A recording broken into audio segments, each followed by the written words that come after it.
todos, o tú eres profesor y ¿de acuerdo? De paleoantropología, anatomía evolutiva. Sí. De acuerdo. Y la charla, la ponencia se llama Impresión 3D y anatomía evolutiva en fósiles humanos. Exacto. Suena fenomenal, por favor. Un segundito, yo aprovecho porque me despido de vosotros, que me tengo que ir antes de tiempo, y os dejo con los ponentes, ¿de acuerdo? Me tengo que ir, lo siento, pero... Chao.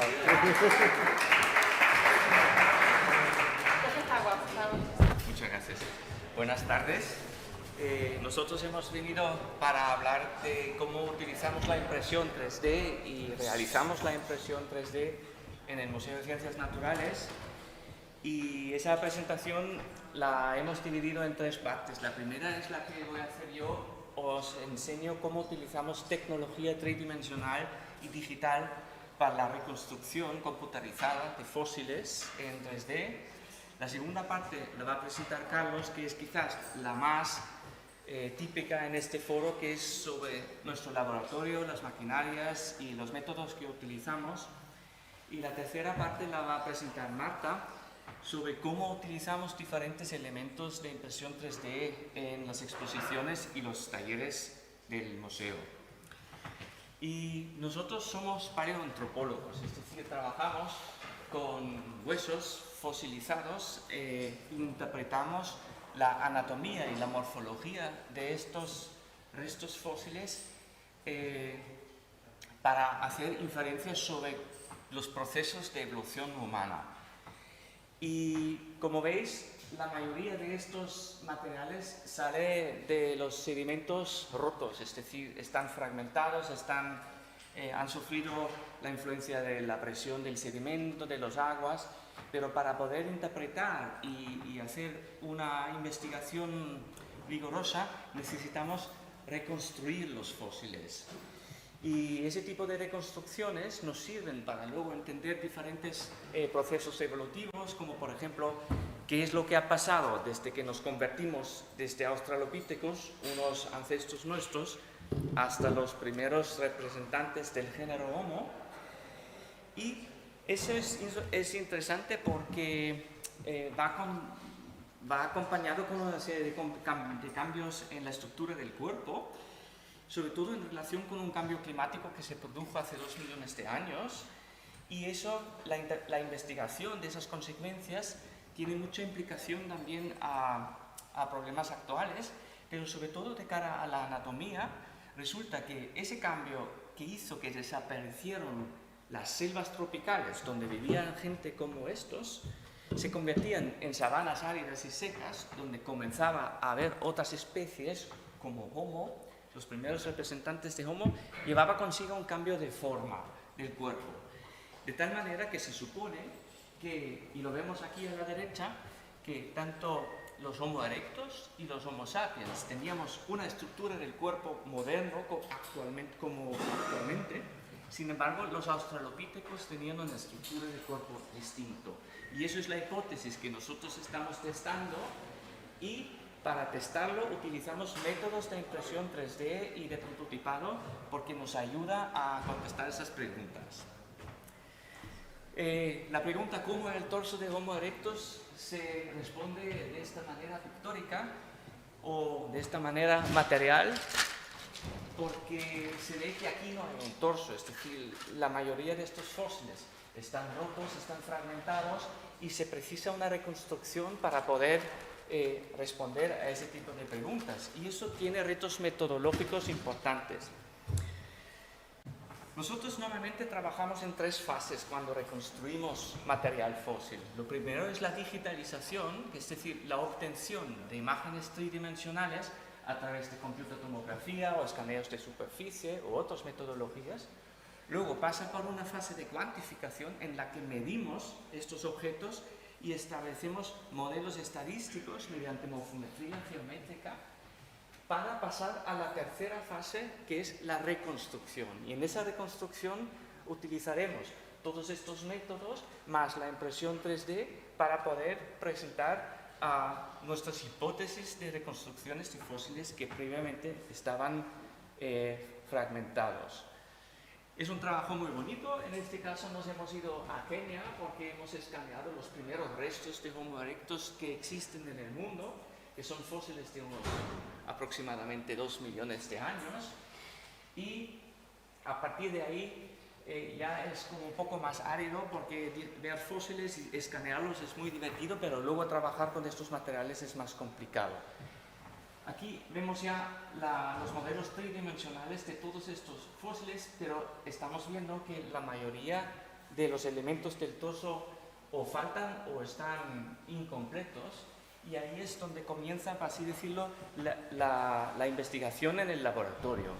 Y aunque esto parezca muy técnico, solo quiero demostrar los pasos más importantes, porque nosotros medimos anatomía no a través de distancias o de ángulos, sino lo medimos con puntos de medición que tienen 3 coordenadas, X y Z. Y lo hacemos con muchos puntos de una manera que la propia configuración de los puntos ya nos refleja la geometría.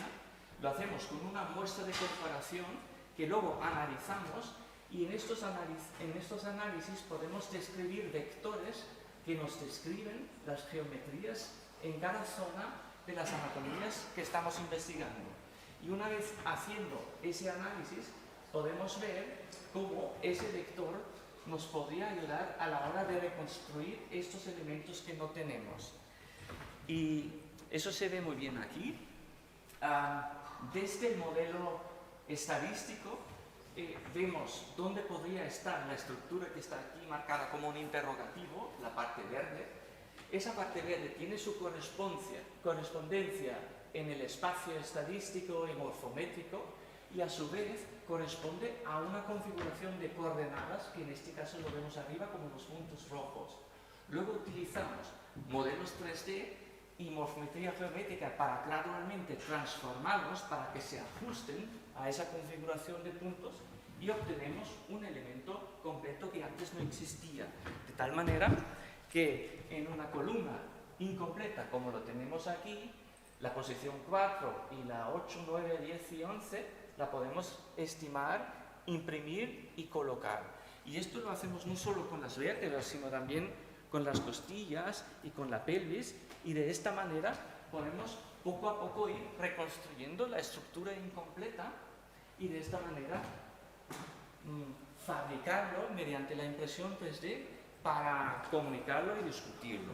Bien, una vez que tenemos todo esto, podemos reconstruir el modelo del torso y podemos hacer análisis estadísticos, y a través de estos análisis estadísticos, por ejemplo, vemos que la hipótesis de que Homo erectus y Homo sapiens tenía un torso parecido no es correcta, porque la reconstrucción sale muy fuera del rango de lo que nosotros observamos en Homo sapiens. Y cómo ahora de ahí a interpretar cómo era ese torso entra en el laboratorio de morfología virtual, y las técnicas que estamos utilizando en ese laboratorio os lo va a explicar ahora Carlos.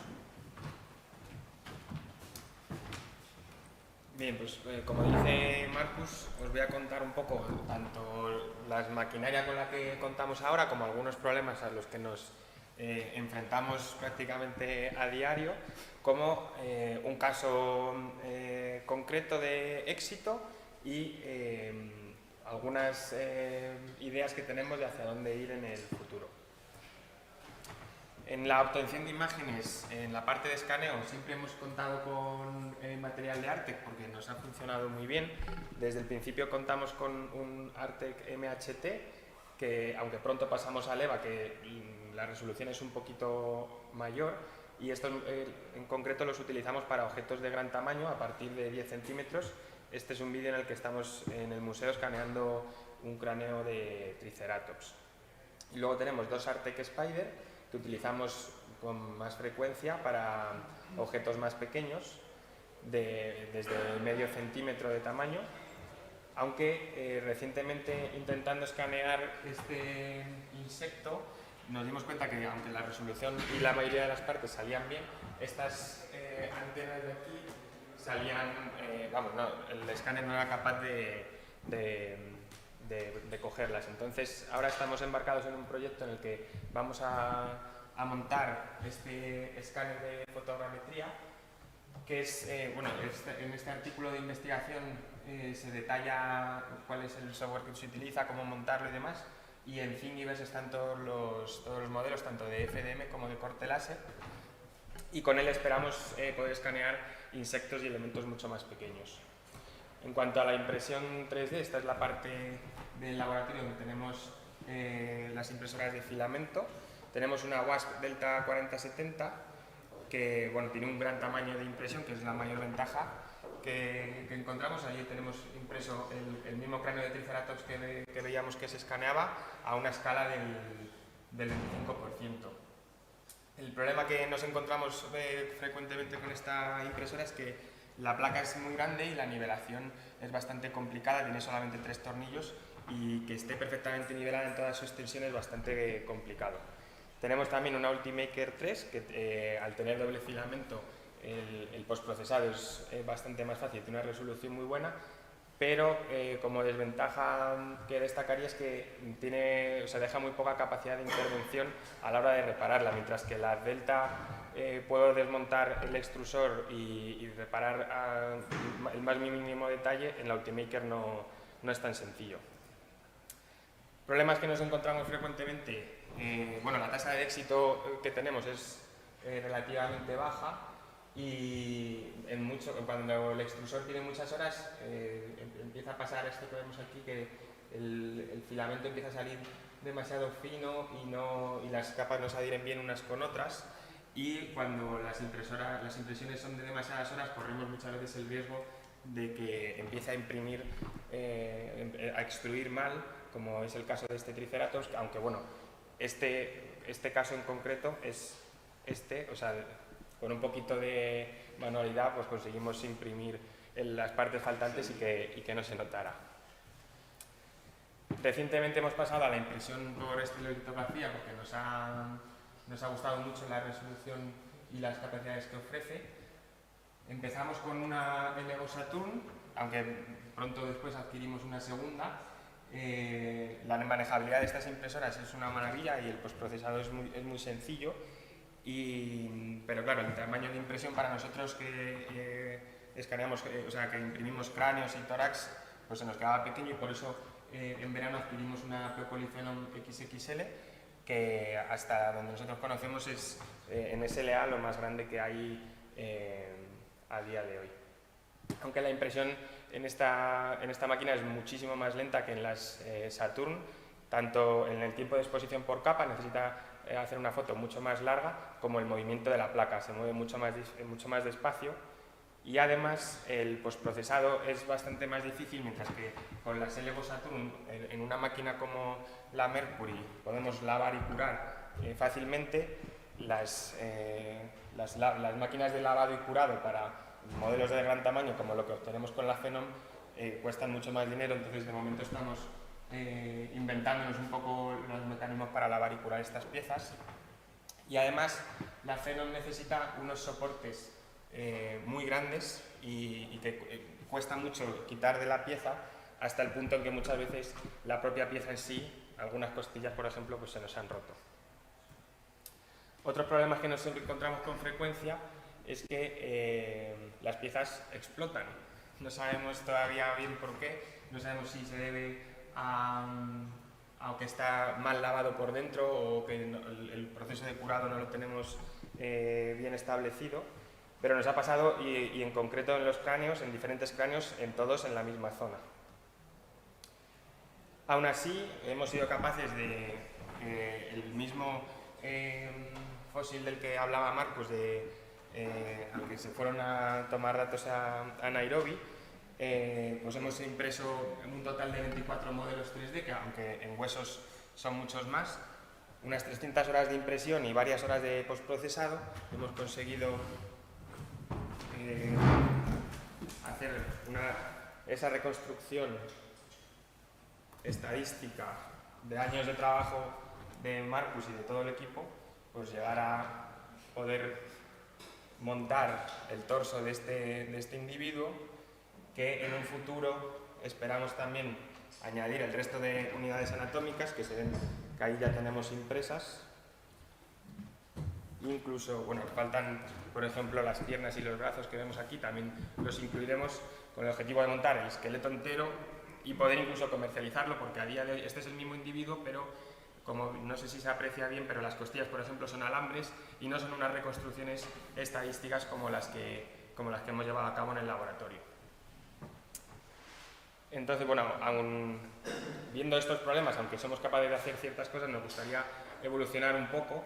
Estamos pensando en, por ejemplo, adquirir la misma máquina que tenemos Delta, pero a nivel industrial, con lo que creemos que podríamos alcanzar una mayor tasa de éxito, y tiene la ventaja de que es una metodología que ya conocemos, pero en principio no estaríamos aumentando de calidad porque la resolución es la misma. Y otra opción que nos planteamos es la Multijet Fusion, por ejemplo, la máquina de HP, en la que podríamos imprimir a color, de manera que nos estaríamos ahorrando este paso que veíamos aquí, que no lo he comentado, en el que los huesos los pintamos para darle una apariencia más real.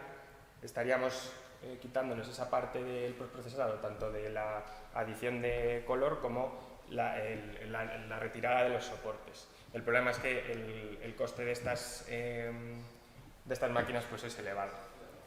Y bueno, ahora os dejo con Marta, que os va a contar la aplicación más allá de nuestro laboratorio.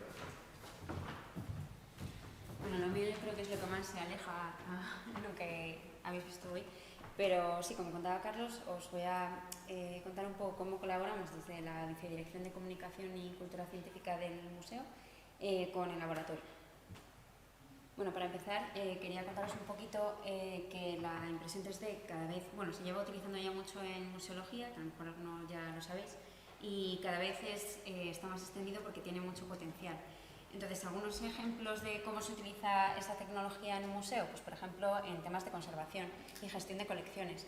Si tú quieres tratar una pieza, la quieres estudiar, pero es única y es muy delicada, pues el tener reproducciones en 3D nos permite estudiarla sin riesgo de que se estropee. Además, también en algunos casos pues sirve para reconstruir piezas de las que solo tenemos a lo mejor unos fragmentos. Y bueno, os he puesto el ejemplo de un león que reconstruyeron en el Museo Semítico de la Universidad de Harvard, que a partir de unas pocas piezas pues consiguieron hacer la reproducción gracias a esta tecnología.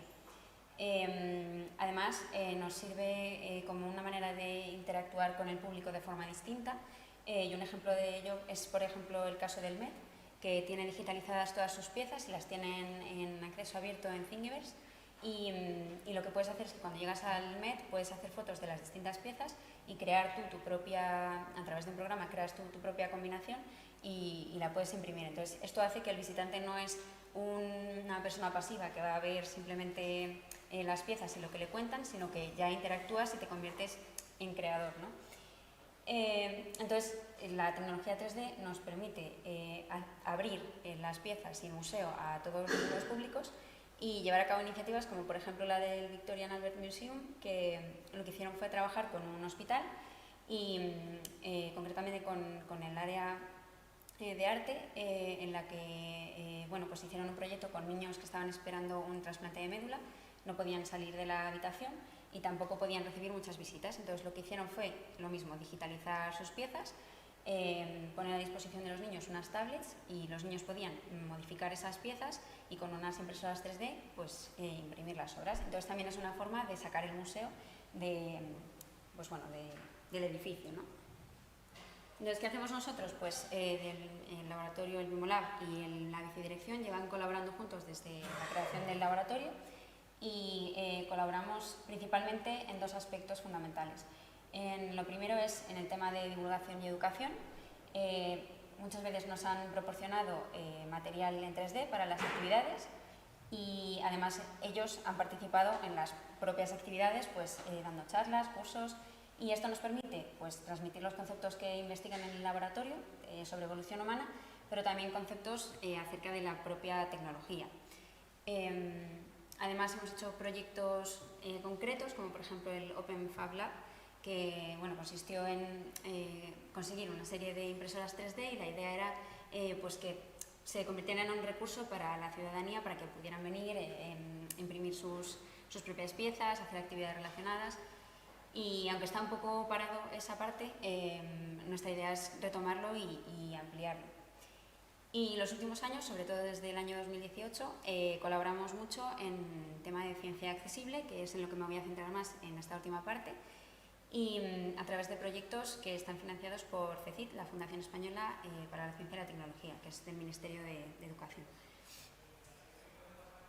Entonces, ¿qué es eso de ciencia accesible? Pues accesible pueden ser muchas cosas, en general es acceder a algo, pero en nuestro caso nos referimos más a hacer accesible la ciencia y nuestro patrimonio cultural a todas las personas, sin importar sus capacidades ni sus condiciones. Entonces, desde 2018, como decía, llevamos desarrollando una serie de proyectos para conseguir esto. ¿Por qué nos planteamos este tipo de proyectos? Bueno, pues porque está reconocido por ley y además que es lógico que la ciencia tiene que estar, el acceso a la ciencia y a la cultura es un derecho de todos y además las instituciones públicas tenemos obligación de hacerlo accesible, ¿no? Por eso nos planteamos la idea de que hay que repensar el museo de manera que todo el mundo pueda acceder a ello. En este punto, la impresión 3D es una gran aliada para conseguirlo porque nos permite crear materiales accesibles que puedan permitir acercarse a nuestras colecciones a personas, por ejemplo, que no pueden ver. Para nuestro museo es todavía más importante porque nuestras piezas no somos un museo de ciencia y tecnología, que muchas de las piezas se pueden tocar o que su base son instalaciones interactivas, sino que nosotros somos un museo de historia natural en el que las piezas muchas veces no se pueden tocar porque son, bueno, pues por temas de conservación y también porque por temas de cómo se tratan pueden ser incluso peligrosas para la persona. Entonces, para nosotros es todavía más importante contar con este recurso, que, como decía, son muy útiles para personas con discapacidad visual especialmente, pero sirven también para todo, porque igual que volvíamos a lo de antes, nos permite interactuar con las piezas y bueno, a todos nos gusta tocar y bueno, y interaccionar con el entorno, ¿no? Entonces, ¿qué hemos hecho en colaboración con el laboratorio? Pues dentro del proyecto de MNCN Accesible hemos hecho, bueno, ellos han participado en el 50% de los proyectos que hemos solicitado a FECIT, que son todos los proyectos de accesibilidad, y dentro de ellos hemos hecho ya 6 estaciones táctiles con un total de 18 piezas de impresión 3D.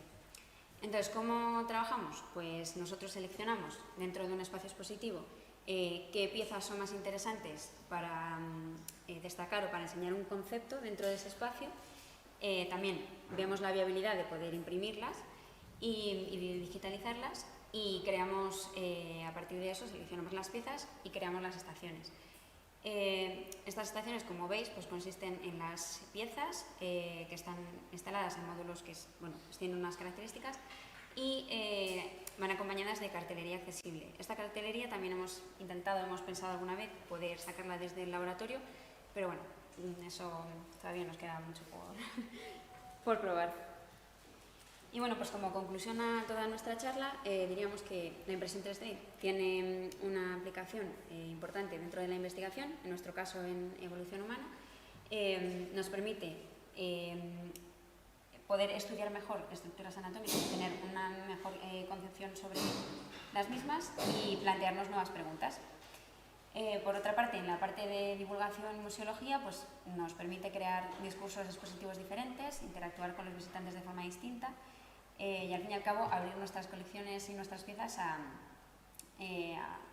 toda la sociedad.